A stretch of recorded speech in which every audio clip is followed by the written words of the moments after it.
برادران اسلام، پچھلے خطبہ میں نے کہا تھا کہ حج کے موسم میں حدود حرم میں بہت زیادہ بھیڑ ہوتی ہے، کیونکہ پوری دنیا سے لوگ وہاں پہ حج کرنے کے لیے جاتے ہیں، اور جہاں بھیڑ ہوتی ہے وہاں پہ نقصان بھی زیادہ ہوتا ہے۔ کتنے لوگوں کے منہ ہاتھ ٹوٹ جاتے ہیں، تو کتنے لوگ اپنی طاقت کا استعمال کرتے ہیں، جبکہ اپنی طاقت کا استعمال کرنا بالکل غلط ہے، کیونکہ وہاں اللہ کی عبادت کرنے کے لیے جاتے ہیں، لڑنے جھگڑنے کے لیے نہیں، یا اپنی طاقت کا مظاہرہ کرنے کے لیے نہیں۔ جیسا کہ حضرت عمر رضی اللہ تعالیٰ عنہ سے اللہ کے رسول صلی اللہ علیہ وسلم نے کہا تھا، حدیث کے اندر آیا، مسند احمد جلد نمبر 1 صفحہ نمبر 321، حدیث نمبر 190، یا عمر انک رجل قوی لا تزاحم علی الحجر فتؤذی الضعیف ان وجدت خلوۃ فاستلمہ وَإِلَّا فَاسْتَقْبِلْهُ فَحَلِّلْ وَكَبِّرْ۔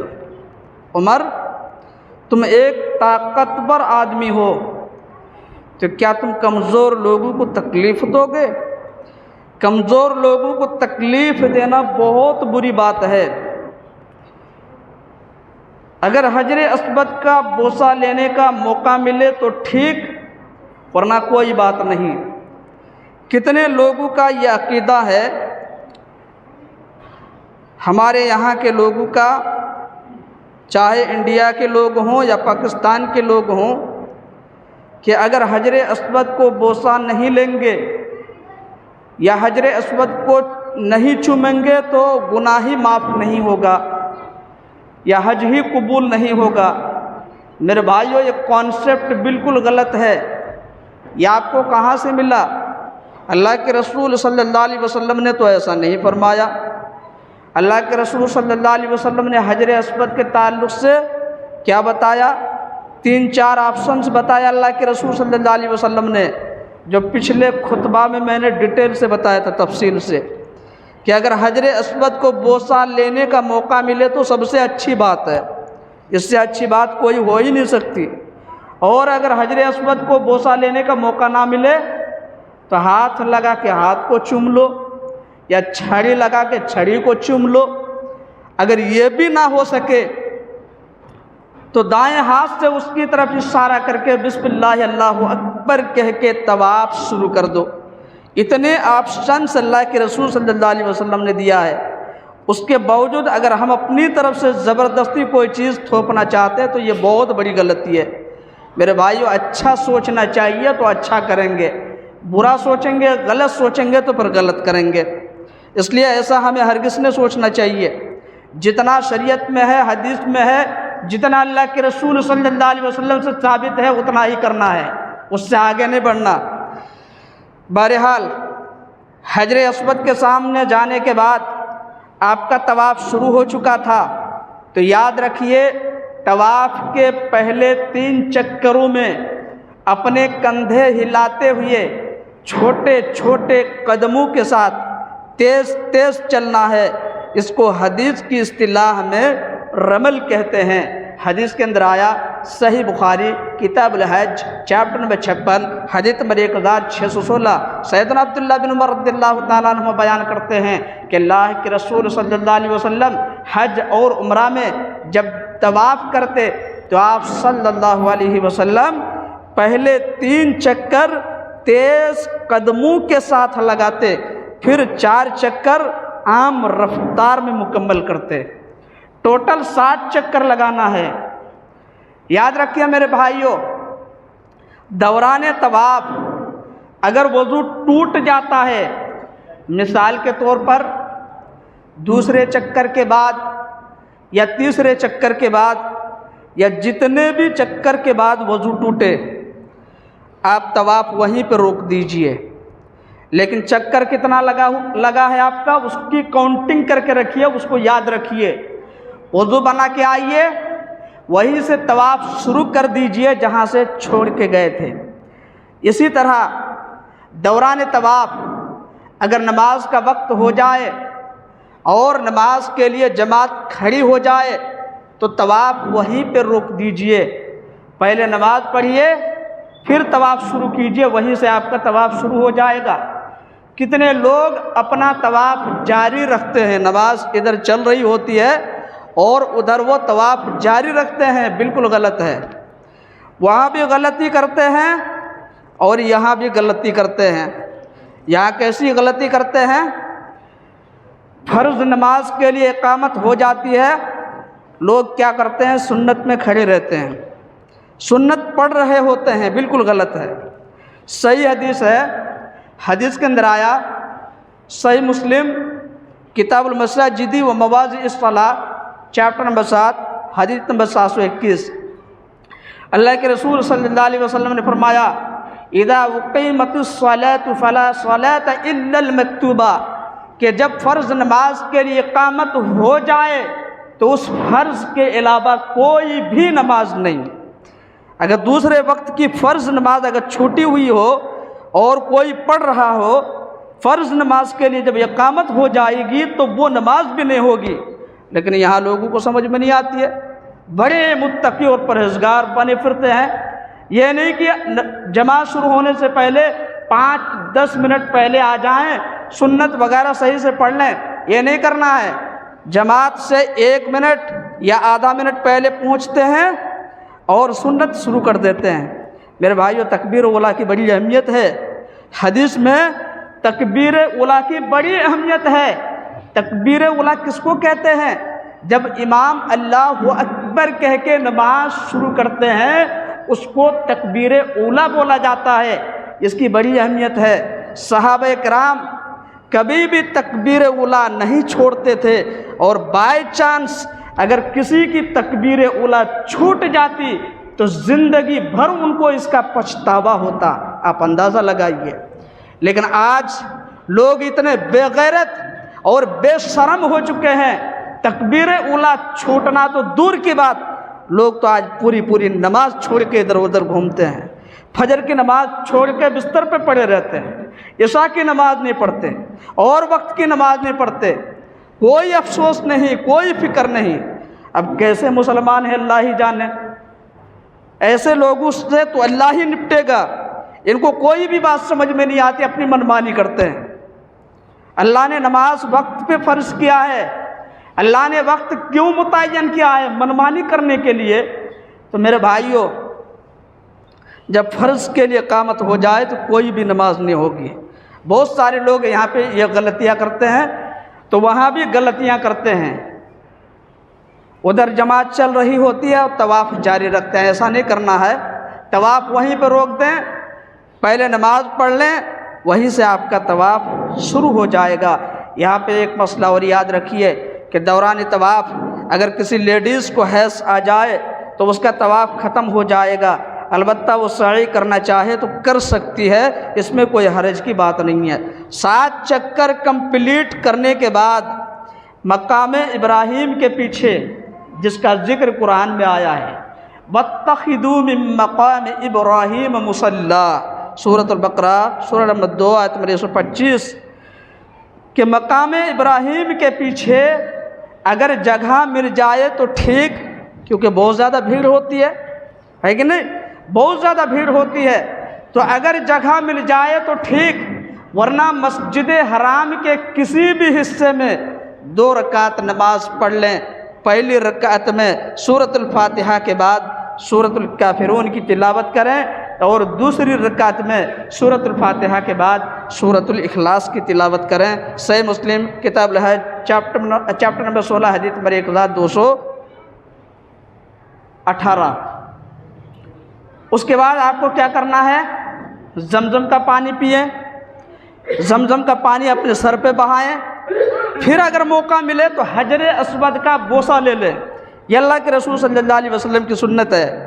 آپ صلی اللہ علیہ وسلم مقام ابراہیم کے پیچھے 2 رکعت نماز پڑھنے کے بعد زمزم کا پانی پیا کرتے تھے، اپنے سروں پہ بہایا کرتے تھے۔ اسی طرح آپ صلی اللہ علیہ وسلم حجر اسود کا بوسہ لیا کرتے تھے۔ اگر حجر اسود کو بوسہ لینے کا موقع ملے تو ٹھیک، ورنہ آپ صفا مروہ کی سعی کرنے کے لیے صفا مروہ کی طرف روانہ ہو جائیں۔ میرے بھائیوں، صفا مروہ کی سعی شروع کرنے سے پہلے صفا مروہ کے بارے میں چند باتیں آپ سن لیں تو بہتر رہے گا۔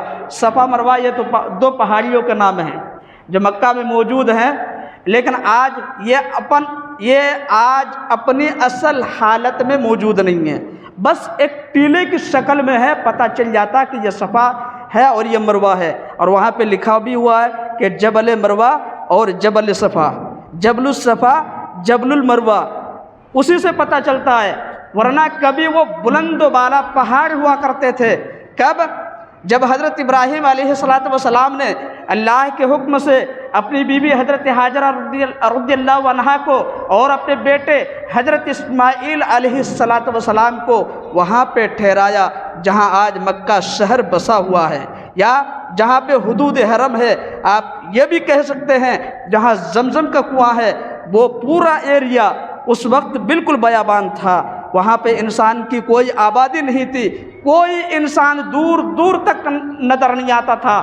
وہاں پہ حضرت ابراہیم علیہ السلام نے اللہ کے حکم سے اپنی بیوی اور بچے کو ٹھہرایا، چند کھجوریں دیے، ایک مشکزہ پانی دیے، لیکن وہ چند چیزیں چند ہی دن میں ختم ہو گئیں۔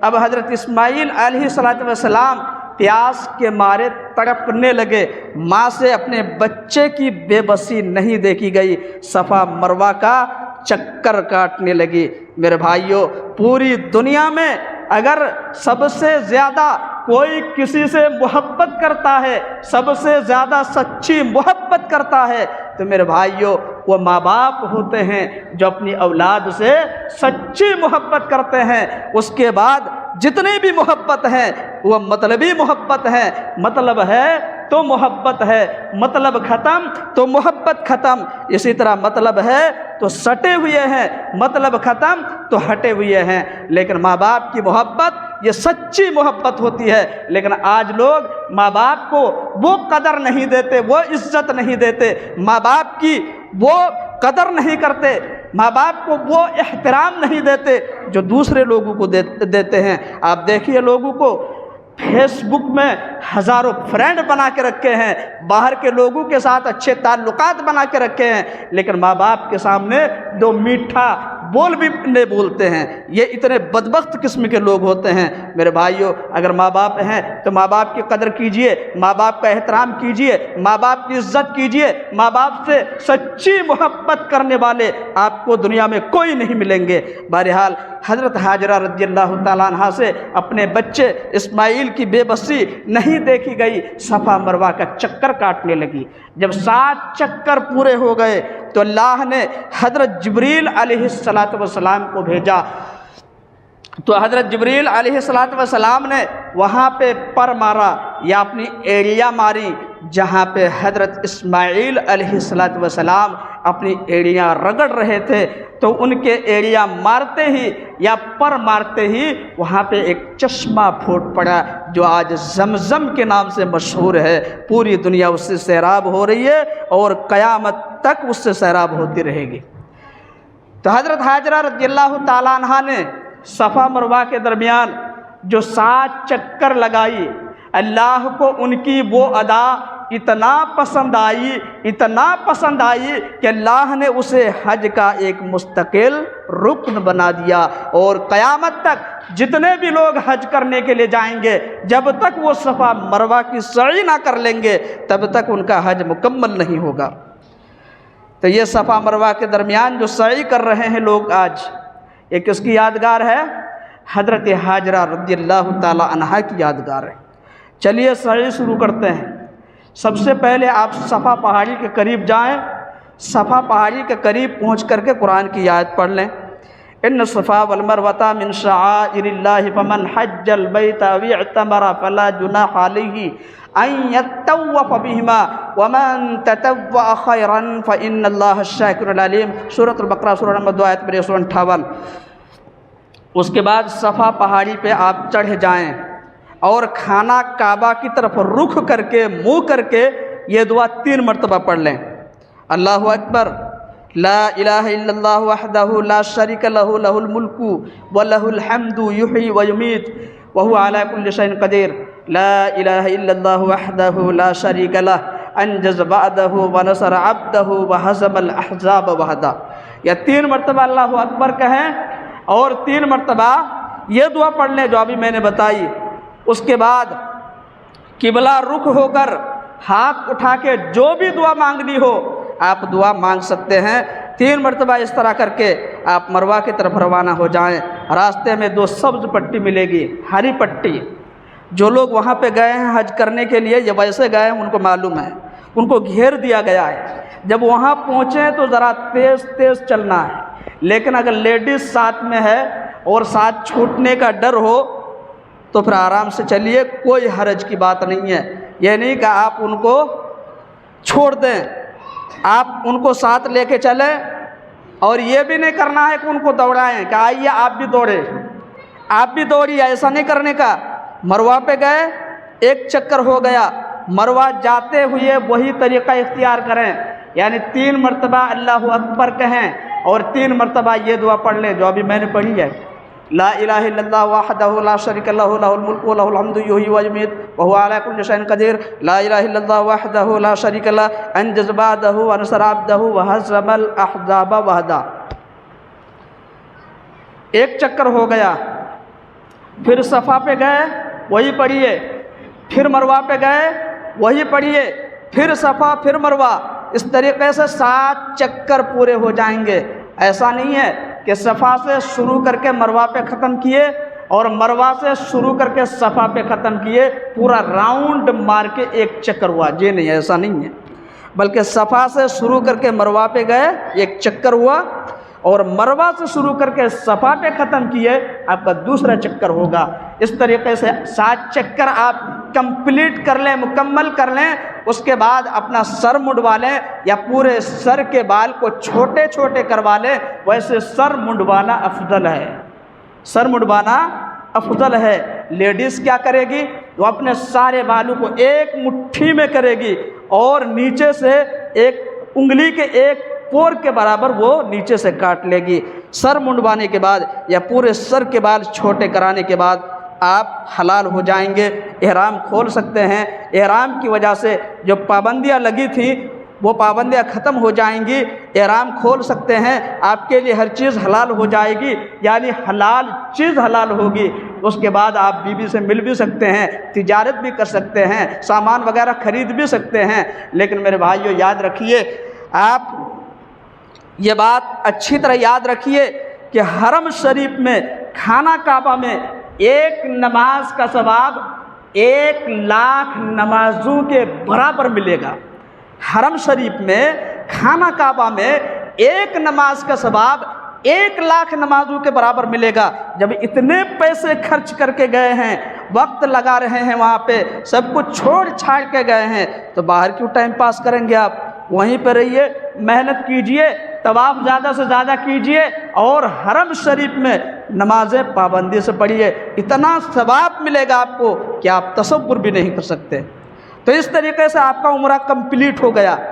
میں نے شروع میں کیا بولا تھا؟ جب یہ موضوع شروع کیا تھا آپ کو یاد ہوگا کہ حج تمتع لوگ کرتے ہیں۔ انڈیا اور پاکستان سے جو لوگ جاتے ہیں وہ زیادہ تر حج تمتع کرتے ہیں۔ تو حج تمتع میں کیا ہے؟ پہلے عمرہ کرنا ہے، عمرہ کمپلیٹ ہونے کے بعد احرام کھول دیں گے، بیچ میں فائدہ اٹھائیں گے، اس کے بعد 8 ذو الحجہ سے پھر حج کے لیے احرام باندھ دیں گے۔ تو میرے بھائیو آپ کا عمرہ کمپلیٹ ہو چکا ہے۔ اب 8 ذو الحجہ شروع ہو گیا، تو مکہ میں آپ جہاں ٹھہرے ہوئے ہیں، مکہ میں جہاں آپ ٹھہرے ہوئے ہیں وہیں پہ حج کے لیے احرام باندھ لیں، اور احرام باندھنے سے پہلے وہی کام کر لیں جو عمرے کا احرام باندھنے سے پہلے آپ نے کیا تھا۔ میں نے بتایا تھا، آپ کو یاد ہوگا، اچھی طرح غسل کر لیں، پورے بدن کو صاف کر لیں، مونچھیں صاف کر لیں، بغل کے بال صاف کر لیں، زیر ناف کے بال صاف کر لیں، ناخن وغیرہ کاٹ لیں۔ احرام باندھنے سے پہلے یہ کام کرنے ہیں۔ احرام باندھنے کے بعد آپ کو یہ کام ہرگز نہیں کرنا ہے، اس کی اجازت نہیں ہے شریعت کے اندر۔ اس کے بعد اپنے بدن پہ خوشبو لگا کے احرام والا لباس پہن لیں۔ صحیح بخاری کتاب الحج چیپٹر نمبر 56 حدیث نمبر 1539۔ اس کے بعد کیا کرنا ہے؟ حج کی نیت کر لیں۔ نیت کے الفاظ یہ ہیں: لبیک اللہم حجن، اے اللہ میں حج کے لیے حاضر ہوں۔ اس کے بعد کیا کرنا ہے؟ تلبیہ بلند آواز سے پکارنا شروع کر دیں۔ تلبیہ کیا ہے؟ پچھلے خطبہ میں یہ بھی بتایا تھا میں نے، لبیک اللہم لبیک لبیک لا شریک لک لبیک ان الحمد والنعمت لک لا شریک لک، یہ تلبیہ ہے۔ بلند آواز سے آپ کو پکارنا ہے، اور یہ کب تک پکارتے رہنا ہے؟ 10 ذو الحجہ کو تینوں جمرات کو کنکریاں مارنے تک آپ کو تلبیہ پکارتے رہنا ہے۔ اللہ کے رسول صلی اللہ علیہ وسلم نے ایسا ہی کیا تھا۔ صحیح بخاری کتاب الحج چیپٹر 56 حدیث نمبر 1685۔ اس کے بعد آپ کو مینا پہنچنا ہے۔ مینا کے لیے آپ پیدل بھی جا سکتے ہیں، سواری سے بھی جا سکتے ہیں، کوئی حرج کی بات نہیں ہے، لیکن یاد رکھیے مینا آپ کو ظہر سے پہلے پہنچنا ہے۔ جب آپ مینا پہنچ جائیں گے، وہاں پہ ظہر کی اذان ہو چکی ہوگی، تو ظہر کی نماز آپ قصر کر کے پڑھیں۔ ظہر کی 4 فرض ہے، قصر کریں گے 2 ہی پڑھنی پڑے گی، سنت وغیرہ نہیں پڑھنی ہے۔ اسی طرح عصر میں بھی قصر، یعنی عصر میں بھی آپ قصر کریں گے، 4 فرض ہے تو 2 ہی پڑھنی ہے۔ اسی طرح مغرب میں تینوں پڑھنی ہیں، مغرب کی 3 رکعت ہیں، تینوں پڑھنی ہیں۔ مغرب میں قصر نہیں ہوتا، البتہ سنت آپ کو نہیں پڑھنی ہے۔ اس کے بعد عشاء میں بھی آپ کو قصر کرنا ہے، کیونکہ عشاء میں بھی 4 فرض ہیں، قصر کریں گے تو 2 ہی پڑھنی ہے، سنت نہیں پڑھنی ہے، البتہ وتر آپ کو پڑھنا پڑے گا۔ قصر میں بھی آپ کو وتر پڑھنا ہے۔ اسی طرح فجر کی 2 سنتیں ہیں، دونوں سنتیں پڑھنی ہیں۔ اگر سفر میں ہیں تب بھی دونوں سنتیں آپ کو پڑھنی ہیں۔ اس کے بعد 2 فرض ہیں، تو فرض میں قصر نہیں ہوتا تو پوری پڑھنی ہے۔ اس کے بعد آپ کو کیا کرنا ہے؟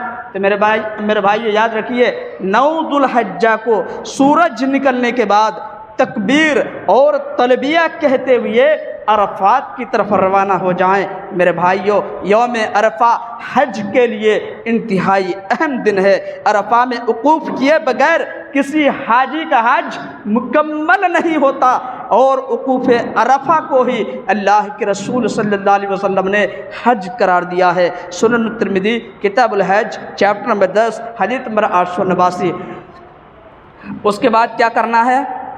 آپ عرفات میں ہیں، آپ عرفات میں ہیں تو یہ سنشچت کر لیں، یقینی بنا لیں کہ آیا آپ حدود عرفہ کے اندر ہیں یا عرفہ کے حدود سے باہر ہیں۔ اگر حدود عرفہ سے باہر ہوں گے تو آپ کا حج نہیں ہوگا، حدود عرفہ کے اندر آپ کو رہنا چاہیے۔ وہاں پہ آپ ہوں گے، وہاں پہ ایک مسجد ملے گی، مسجد نمرہ کے نام سے، جو لوگ گئے ہیں ان کو پتہ ہے، جو لوگ وہاں پہ رہے ہیں یا حج کرنے کے لیے گئے ہیں ان کو معلوم ہے، مسجد نمرہ ملے گی۔ وہاں پہ ایک خطیب ہوتے ہیں جو ہر سال حج کے اوپر ایک جامع اور بلیغ خطبہ دیتے ہیں۔ اگر ہو سکے تو خطبہ سن لیں، خطبہ کے فوراً بعد ظہر کی اذان ہوتی ہے، تو ظہر کی نماز ظہر کے وقت میں اور عصر کی نماز بھی ظہر کے وقت میں قصر کر کے، یعنی 2 کر کے ایک ساتھ پڑھ لیں۔ اس کو حدیث کی اصطلاح میں جمع بین الصلاتین کہا جاتا ہے۔ پھر سورج غروب ہونے تک ذکر، دعا، تلبیہ، تلاوت قرآن میں مشغول رہیں، اللہ کے سامنے عاجزی اور انکساری ظاہر کریں، اپنے گناہوں سے سچے دل سے توبہ کریں، اور ہاتھ اٹھا کر دنیا و آخرت میں بھلائی کی دعا کریں۔ حدیث کے اندر آیا، سنن ترمذی کتاب الدعوات چیپٹر نمبر 45 حدیث نمبر 3585، اللہ کے رسول صلی اللہ علیہ وسلم نے فرمایا، خیر الدعاء دعاء یوم عرفہ وخیر ما قلت انا والنبیون من قبلی، کہ سب سے بہترین دعا یوم عرفہ کی دعا ہے، اور سب سے بہترین دعا جو میں نے اور مجھ سے پہلے کے نبیوں نے کی وہ دعا یہ ہے، لا الہ الا اللہ وحدہ لا شریک لہ لہ الملک ولہ الحمد وہو علی کل شیء قدیر۔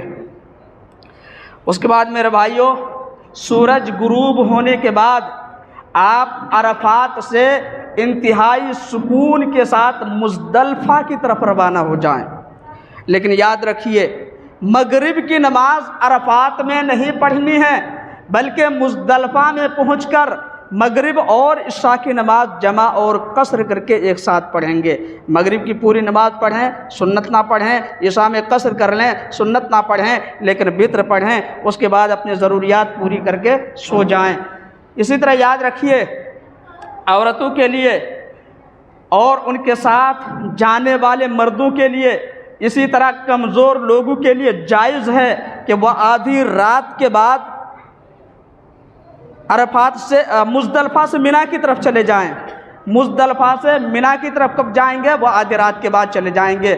یہ شریعت کی طرف سے ان کے لیے سہولت ہے۔ کمزور لوگ ہیں، عورتیں ہیں، ان کو پریشانی ہو سکتی ہے، اس لیے ان کو اجازت ہے کہ آدھی رات کے بعد وہ چلے جائیں۔ یہ صحیح بخاری اور صحیح مسلم کی حدیث کے اندر ہے۔ صحیح بخاری کتاب الحج چیپٹر نمبر 56 حدیث نمبر 1676، صحیح مسلم کتاب الحج چیپٹر نمبر 16 حدیث نمبر 1295۔ اس کے بعد کیا کرنا ہے؟ مزدلفہ میں آپ فجر کی نماز ادا کریں، پھر سورج نکلنے تک دعا، ذکر، تلبیہ اور قرآن مجید کی تلاوت میں مشغول رہیں، اور سورج نکلنے کے بعد آپ منی کی طرف روانہ ہو جائیں۔ جب آپ منی پہنچیں تو بڑے جمرات میں جب آپ پہنچیں گے، سب سے بڑے جمرہ جو ہے اس پہ جیسے ہی پہنچیں گے تو آپ وہاں پہ تلبیہ پکارنا بند کر دیں، جس کو جمرۃ الکبریٰ بولا جاتا ہے۔ تلبیہ آپ جیسے آپ نیت باندھے تھے، احرام کی نیت کیے تھے، حج کی نیت کیے تھے، آپ نے تلبیہ پکارنا شروع کر دیا، بڑے جمرہ کے پاس پہنچ کے آپ تلبیہ پڑھنا بند کر دیں۔ اس کے بعد بڑے جمرہ کو جو مکہ کے سائڈ میں ہے، 7 کنکریاں ایک ایک کر کے ماریں، اکٹھی نہ ماریں۔ کتنے لوگ اکٹھی 7 کنکریاں مار دیتے ہیں، بالکل غلط ہے۔ ایک ایک کنکریاں ماریں اور ہر کنکری کے ساتھ آپ اللہ اکبر کہیں۔ اس کے بعد قربانی کا جانور آپ ذبح کریں۔ قربانی کا جانور صحت مند ہونا چاہیے، تندرست ہونا چاہیے، بے عیب ہونا چاہیے۔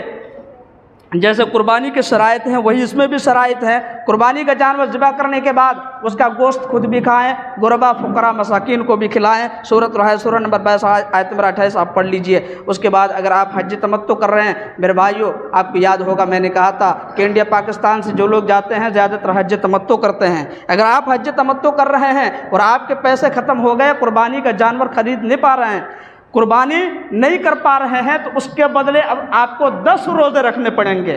3 روزے حج کے دوران، 7 روزے گھر واپسی کے بعد۔ سورۃ البقرہ سورہ نمبر 2 آیت نمبر 196 آپ پڑھ لیجئے، پورا ایک دم بیان کر دیا گیا ہے۔ اس کے بعد آپ کو کیا کرنا ہے؟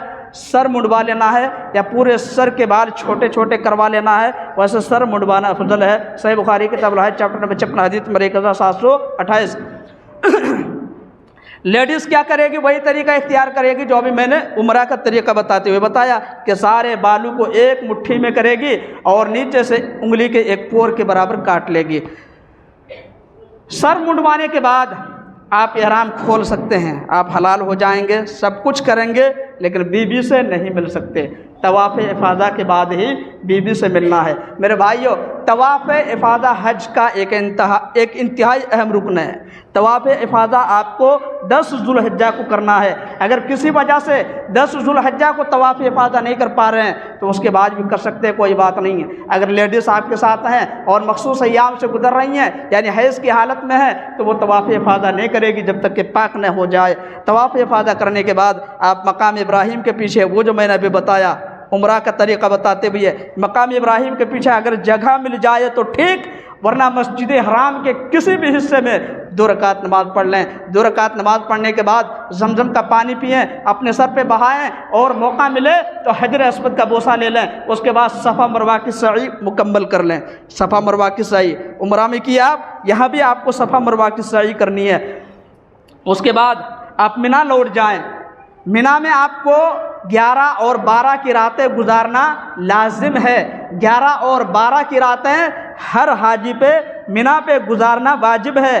وہ 3 دن آپ وہاں پہ رکیں گے تو تینوں دن آپ کو تینوں جمرات پہ کنکریاں مارنی ہیں۔ جمرات مارنے کا وقت کیا ہے؟ سورج ڈھلنے سے لے کر کے اس کا وقت آدھی رات تک رہتا ہے۔ بیچ میں آپ کبھی بھی تینوں جمرات کو کنکریاں مار سکتے ہیں۔ سب سے پہلے آپ چھوٹے جمرہ کو کنکریاں ماریں گے۔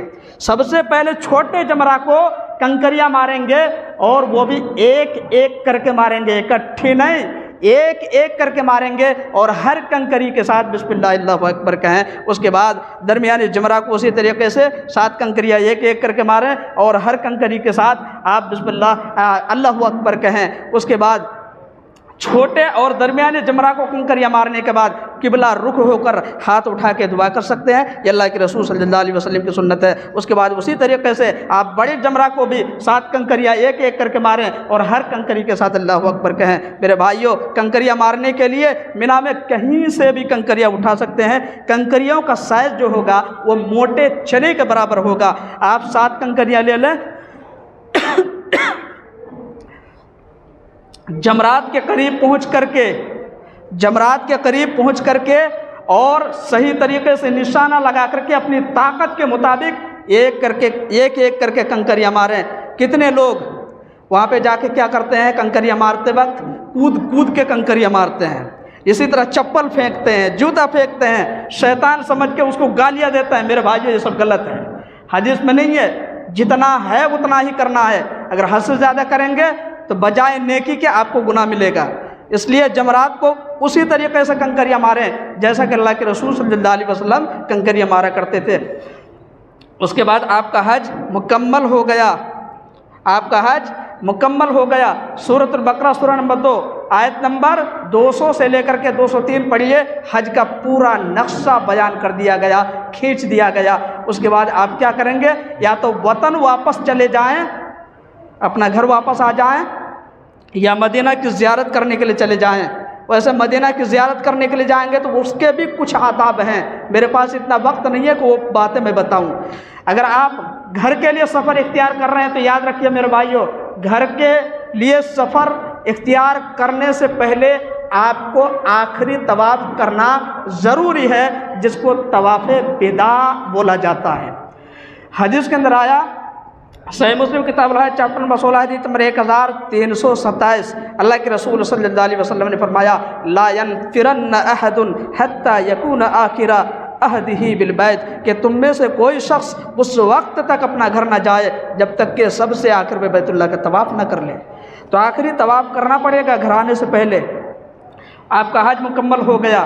اب آپ گھر آئیے اور حج کے دوران جو طریقہ آپ نے کیا ہے، توبہ استغفار کرتے رہے، ذکر و اذکار کرتے رہے، اللہ سے اپنے گناہوں کی معافی مانگتے رہے، اسی طرح اپنے دامن کو گناہوں سے بچاتے رہے. اس طریقے سے آپ زندگی گزاریے اور زندگی کی آخری سانس تک اپنے آپ کو گناہوں سے بچا کے رکھیے، تو آپ کا حج مبرور ہوگا. اور میرے بھائیوں، یہ موضوع شروع کرتے ہوئے میں نے کہا تھا، آپ کو یاد ہوگا کہ حج مبرور کا بدلہ صرف اور صرف جنت کی شکل میں ملے گا. یعنی اگر آپ اس طریقے سے زندگی گزاریں گے تو اللہ تعالیٰ آپ کو جنت میں داخل کرے گا.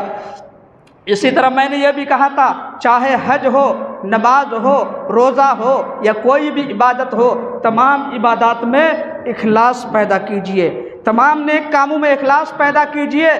صرف اللہ کے لیے نیک کام کیجئے.